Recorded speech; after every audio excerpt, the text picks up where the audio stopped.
Halo, jumpa lagi kita. Hari ini kita membahas tentang siapa yang bertanggung jawab membuat JSA. Yuk, kita simak. Halo semua, balik lagi nih. Hari ini kita bakal bongkar satu mitos besar di dunia K3. Mitos yang kalau salah kaprah bisa bahaya banget.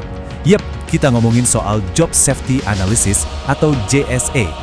Oke, langsung aja ya. Kita mulai dengan pertanyaan simple. Coba deh pikirin, di tempat kerja kalian, siapa sih yang tugasnya bikin JSA? Pasti langsung kepikiran satu departemen khusus kan?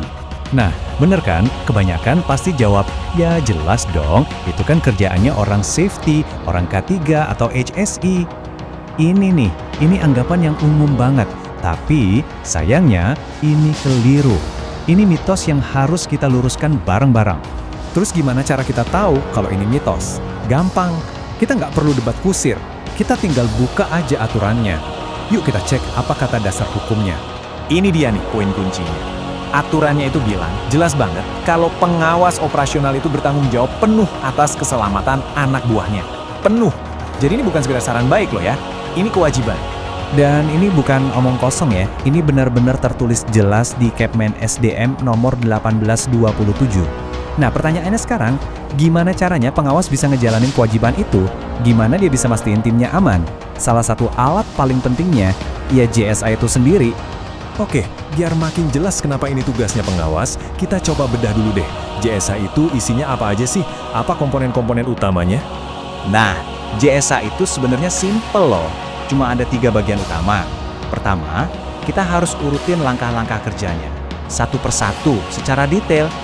Kedua, di tiap langkah, kita cari apa aja sih potensi bahayanya. Dan yang ketiga, ini yang paling penting. Kita tentuin gimana cara ngendaliin setiap bahaya yang udah kita temuin tadi. Coba deh kita pikirin lagi 3 komponen tadi. Urutan kerja, bahaya, sama pengendaliannya. Sekarang saya tanya, siapa orang yang paling ngerti detail kerjaan di lapangan?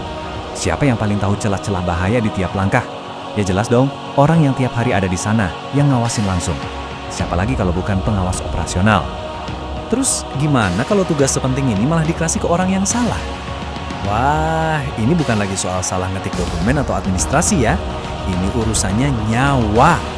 Coba deh bayangin, ada orang yang mungkin cuma tahu kerjaannya dari kantor dari jauh. Atau cuma baca teorinya di buku. Terus, dia disuruh bikin dokumen keselamatan yang super detail buat kerjaan itu.